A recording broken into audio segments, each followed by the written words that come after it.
নমস্কার বন্ধুরা, আমি বিপ্লব সুরিয়া কিচেন থেকে আবারও চলে এসেছি একটা নতুন রেসিপি নিয়ে, পটল চিংড়ি। তো চলো আমি কিভাবে বানাই আপনাদেরকে আমি দেখাচ্ছি পুরো প্রসেসটা। দেখুন বন্ধুরা, এখানে আমি কোলা চিংড়ি নিয়ে নিয়েছি, বেশ বড় বড় সাইজে। হ্যাঁ দেখো, তো এটাকে আমি এখন ক্লিন করে নেব। কীভাবে করব আপনারা দেখতে পাবেন, আমি দেখিয়ে দিচ্ছি। তো এরকমভাবে, আর মাঝখানের এই যে খোলাটা আছে না, মাঝখানে খোলাটা এইভাবে আপনারা ছাড়িয়ে দেবেন। দেখুন আমি কীভাবে ছাড়াচ্ছি, এইভাবে পুরো প্রসেসটা করে নেবেন। ছাড়িয়ে নিলে আপনাদের ঠিকঠাক ছাড়ানো হবে। তো দেখুন আমি ল্যাজটাকে এরকমভাবে কেটে দেবো, অল্প রেখেছি ল্যাজের দিকে, আর এরকমভাবে আমি ছাড়িয়ে নিচ্ছি চিংড়িটাকে। তো এইভাবে আমি আরেকটা দেখিয়ে দিচ্ছি আপনাদেরকে। এরকম নেবেন, কাটিং বোর্ডে রাখবে এরকমভাবে, ঠিক আছে। তাতে করে কী হয়, মাথাটা কেটে বাদ দিলে না, তো মাথার মধ্যে যে ঘিলুগুলো থাকে ওগুলো সব বেরিয়ে চলে যাবে। তো ওই জন্য আমি এরকমভাবে কেটে নিচ্ছি, বুঝতে পারছেন। তাতে করে কী হয়, তরকারিটা আরও টেস্ট বাড়ে। চিংড়ির যে ঘিলু থাকে তো ওটা অনেক টেস্টফুল হয়। দেখুন এটাকে না এইভাবে আস্তে আস্তে হালকা হাতে ছাড়িয়ে নেবেন। দেখুন ঠিক এইভাবে আমার মতন করে, হ্যাঁ, লেজের দিকটাকে এরকমভাবে কেটে নেবেন অল্প করে। তো এইভাবে পুরোটা আমি ছাড়িয়ে নেবো, ঠিক আছে বন্ধুরা। তো দেখুন বন্ধুরা, আমি চিংড়িটাকে পুরো ভালো করে ওয়াশ করে নিয়েছি। তো এখানে আমার প্রায় 300 গ্রাম চিংড়ি আছে, ঠিক আছে। তো এবারে চিংড়িটাকে আমি পুরো ধুয়ে নিয়েছি, ঠিক আছে। এটাকে সাইডে আমি রেখে দেবো। তো এখন পটল আলু কেটে নেব।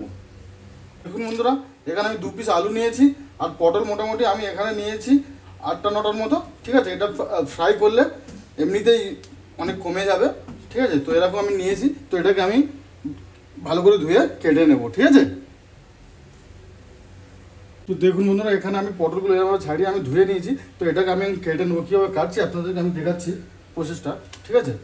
তো এরকম পটল নেবেন, 2 সাইডে এরকম কেটে দেবেন, ঠিক আছে। দিয়ে না এরকম কেটচাভাবে কাটবেন, তাতে করে কি হয়, জিনিসটা ভালো ভাজা হয়, আর মশলাপাতিগুলো পটলের ভিতরে চলে যাবে, ঠিক আছে। তো এইভাবে কাটবেন, দেখতে পাচ্ছেন, এরকম কেটচাভাবে কেটে নেবেন, ঠিক আছে। দেখুন বন্ধুরা, এখানে আমি পেঁয়াজ টমেটো কেটে নিয়েছি। এখানে পেঁয়াজ প্রায় নিয়েছি আমি 150 গ্রামের মতো পেঁয়াজ নিয়েছি, আর এখানে প্রায় 150 গ্রামের মতো টমেটো নিয়েছি, আর 4-5টা হচ্ছে কাঁচা লঙ্কাভাবে কেটে নিয়েছি, আর নিয়েছি ধনে পাতা, ঠিক আছে। তো এবারে আমি হচ্ছে গিয়ে পটলটাকে ম্যারিনেট করে নেবো, ঠিক আছে। তো ততক্ষণে আমি কড়াইটা চাপিয়ে দেবো, ঠিক আছে। তো দেখুন বন্ধুরা, তো এটাকে এর মধ্যে আমি এখন দেবো হচ্ছে গিয়ে নুন, ঠিক আছে। নুন দিয়ে দিলাম। এবার দিতে হচ্ছে হলুদ পাউডার, মানে হলুদ গুঁড়ো। তো হলুদ গুঁড়ো দেওয়ার পরে এটাকে মেখে নেবেন ভালো করে, ঠিক আছে। এইভাবে মেখে নেবেন, নিয়ে এটাকে ফ্রাই করবেন।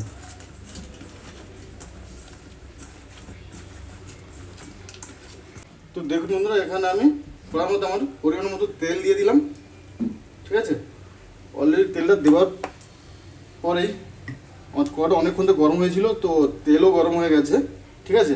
তো এখন আমি এখানে আলু পটলগুলো ভেজে নেবো এখান থেকে, ঠিক আছে। এখন একসাথে ভেজে নিচ্ছি আমি আলু পটল।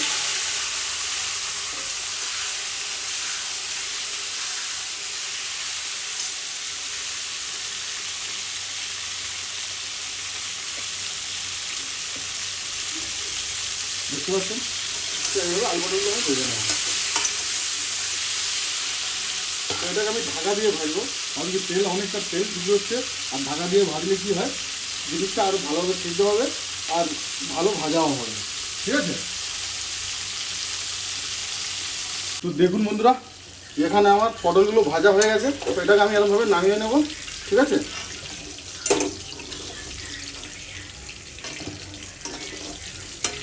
দেখুন পুরো একদম লাল লাল করে ভেজে নিয়েছি আমি, ঠিক আছে। তো এখন আমি এখানে যে চিংড়িগুলো ছাড়িয়ে রেখেছিলাম, তো এটা আমি হলুদ আর নুন দিয়ে এরকমভাবে মেখে নিয়েছি, ঠিক আছে। তো এবারে চিংড়িটাও এরকমভাবে ভেজে নেব আমি।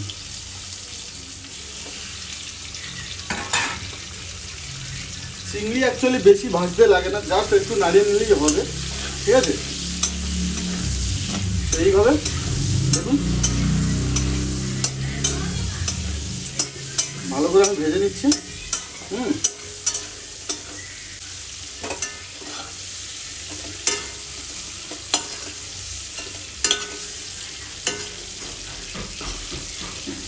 তো এখানে আমি তেল অ্যাড করবো একটু। দেখতে পাচ্ছেন এখানে আমি তেল ফের অ্যাড করেছি। আপনাদের পরিমাণ মতনই তেল দেবেন, ঠিক আছে। তো এখানে আমি হচ্ছে ফোড়নে দেব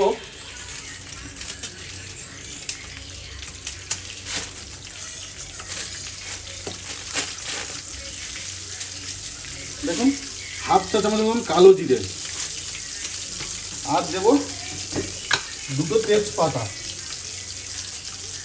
দেখুন দুটো তেজপাতা দিয়ে দেবেন।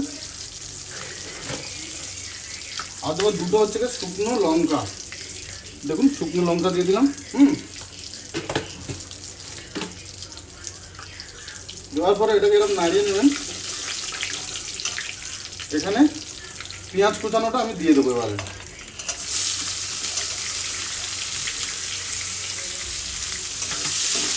তো এটাকে আমি ভালো মতো ফ্রাই করে নেবো পেঁয়াজটাকে।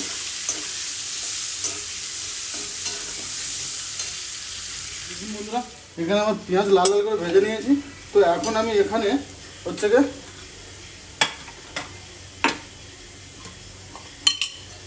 তেলের মধ্যে হলুদ গুঁড়ো দিয়ে দেবো, হাফ চা চামচের মতো হলুদ গুঁড়ো। এবার দিয়ে দেবো হাফ চা চামচের মতো হচ্ছে জিরে গুঁড়ো, দেখুন জিরে গুঁড়ো হাফ চা চামচ জিরে গুঁড়ো দিয়ে দিলাম। এবার দিয়ে দেবো হচ্ছে হাফ চা চামচের মতো লঙ্কা পাউডার, হাফ চা চামচের মতো ধনিয়া পাউডার, এবার দিয়ে দেবো হাফ চা চামচের মতো গরম মশলা পাউডার। এটাকে হালকা একটু নাড়িয়ে নেবেন, ঠিক আছে। তা নাড়ানোর পরে এবারে দিয়ে দেবেন টমেটো কুচি আর হচ্ছে কাঁচা লঙ্কা কুচি।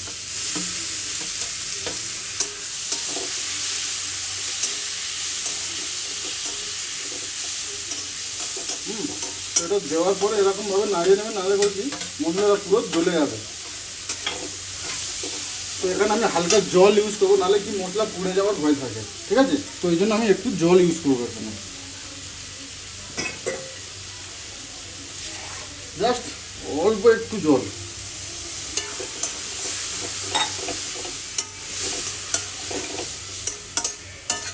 গ্যাসটা হাই করে দেবেন। তো এখানে দেবো হচ্ছে আমি আদা বাটা, দেখুন। তো আদা বাটা দেওয়ার কারণ হচ্ছে এখানে শুধু তো আমি আলু পটল বানাচ্ছি না, এখানে চিংড়ি ইউজ করছি, চিংড়ি পটল, ঠিক আছে। তো এখানে আদা বাটা দিতেই লাগে, নাহলে যদি আমি শুধু পটল বানাতাম তো শুধু আদাই দিতাম আমি, এখানে আদা রসুন বাটাটা দিতে লাগে, ঠিক আছে। তো এটাকে ভালো করে এইভাবে কষিয়ে নেবেন, দেখুন।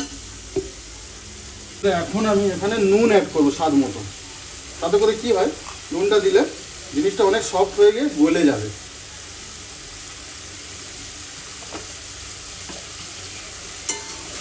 দেখতে পাচ্ছেন?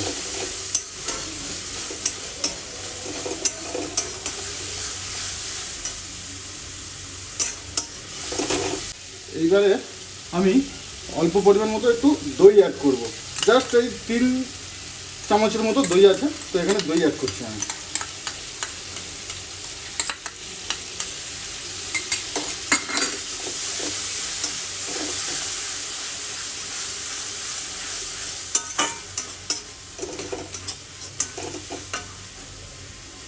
তো দেখুন বন্ধুরা, এখানে আমার অলরেডি মশলাটা ভালোভাবে কষানো হয়ে গেছে, তেলও ছেড়ে দিয়েছে, ঠিক আছে। তো এখানে আমি এখন পটলগুলো অ্যাড করে দেবো।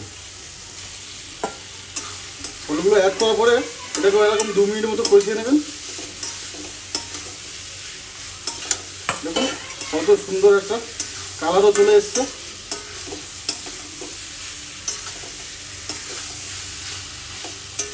তো এইভাবে আপনারা করবেন আমার মতনই। ঠিক আছে। তো এবারে দিয়ে দেবো হচ্ছে কি চিংড়িগুলো। দেখুন বন্ধুরা, চিংড়িগুলো আমি অলরেডি অনেকক্ষণ আগেই ভেজে রেখেছিলাম।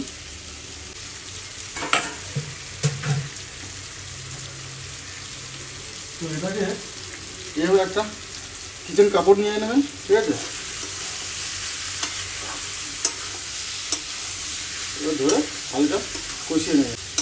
তো দেখুন বন্ধুরা, কত সুন্দর একটা কালারও চলে এসছে। এরকমভাবে কষাতে থাকলে কী হয়, জিনিসটা অনেক সুন্দরভাবে তৈরি হবে।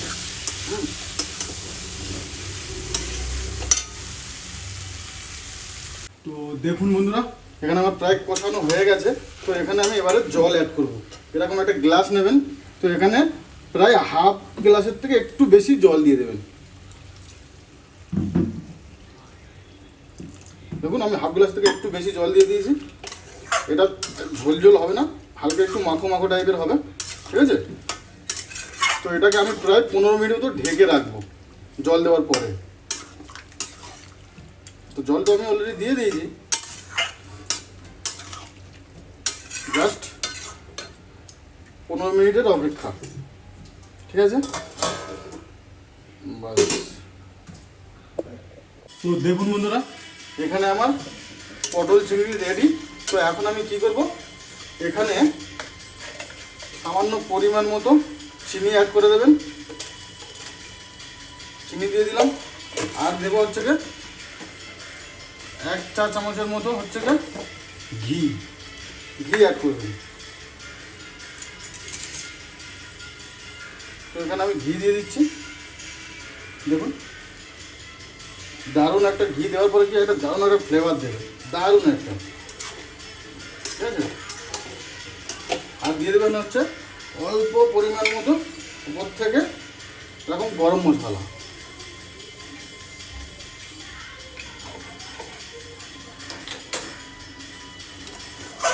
তো এটাকে আমি এখন সাইডে নামিয়ে রাখবো। তো দেখুন বন্ধুরা, আমি একটা স্টিল বলে নামিয়ে নিয়েছি। এখানে আমি উপর থেকে ধনেপাতা দিয়ে দিয়েছি, ঠিক আছে। আমার রেসিপিটা আপনাদের যদি ভালো লাগে প্লিজ লাইক করো, শেয়ার করো, কমেন্ট করো, আর পাশে থাকা বেল আইকনটা দাবিয়ে দিও। তাতে করে কি আমার ভিডিওটা পুরোপুরি আপনাদের কাছে পৌঁছে যাবে। আর আমার ভিডিওটা সম্পূর্ণ দেখার জন্য ধন্যবাদ।